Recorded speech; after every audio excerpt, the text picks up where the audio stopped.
browser what type of content it is. So for example, we have headings, we have paragraphs, and we have to tag each paragraph individually.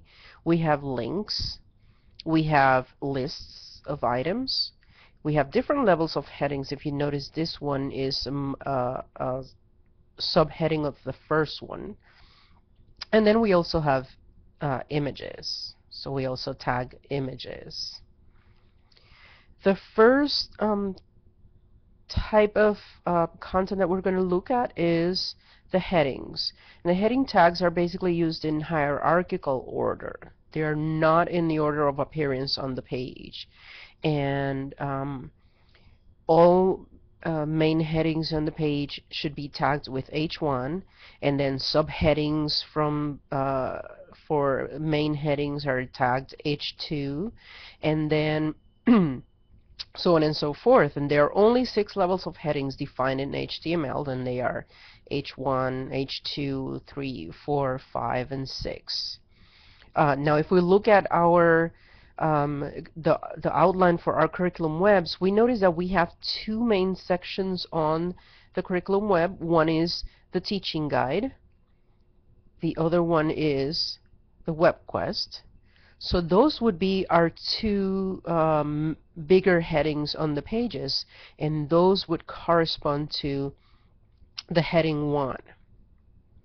Then the next thing that we have on our outlines is the actual pages, and each one of those pages will have a heading as well. So within the teaching guide, we have the introduction, we have the page that will be about information about instruction, we have the page for assessment, we have the page for credits, and the page for contact information. And then for the web quest, we're going to have 5 pages. We're going to have an introduction, a task, a process, an evaluation, and a conclusion. So we want to use these 2 levels of headings in our pages. And how do we tag headings then? Basically what we're going to do is we're going to begin the heading with an H1 for our main heading, and in our case this is either going to be teaching guide or web quest, and then we close the heading with a closing tag, less than / H1, and then the greater than tag. So what we want to do is we want to go in each one of those pages and we want to enter those headings. In order to do that, you're going to click on the little pencil here under the edit column, and when that page opens,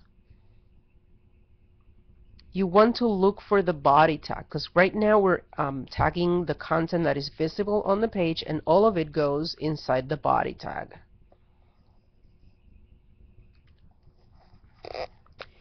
So now we have our assessment plan page open.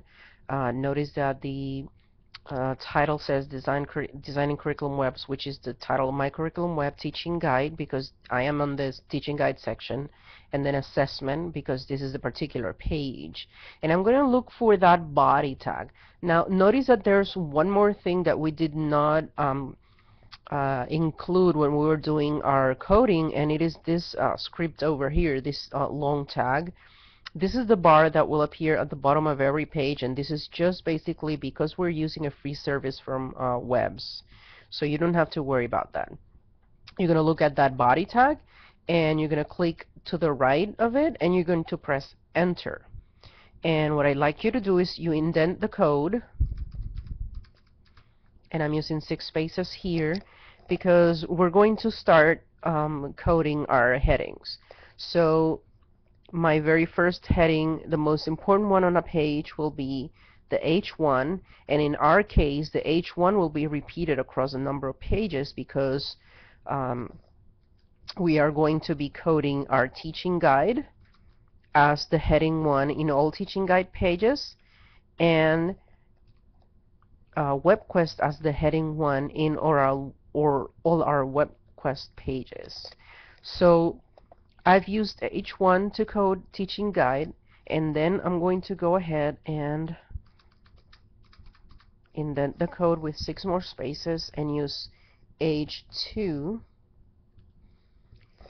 to basically provide the title for this particular page. So this will be assessment. And now what I want to do is I want to save my page. Notice that until you see the dialog box here, you don't know that it's saved. So you click on save, and then you can exit this window. And then you can see the page, you can preview it to see how it's looking.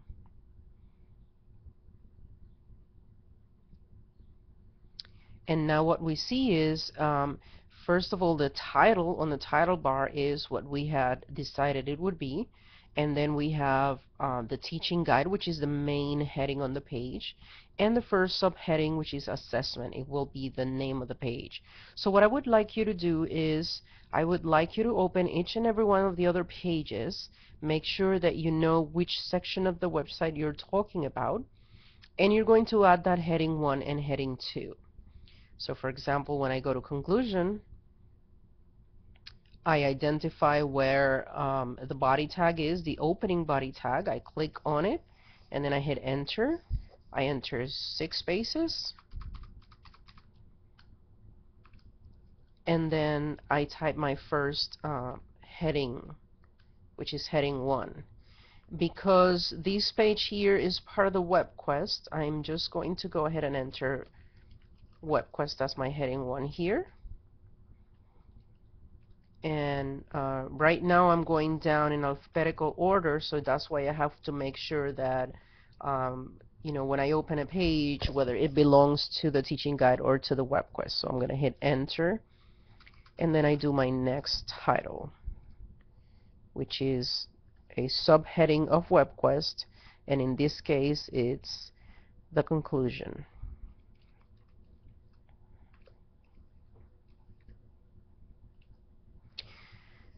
You save the page, click OK, then you can exit, and if you want to, you can preview it.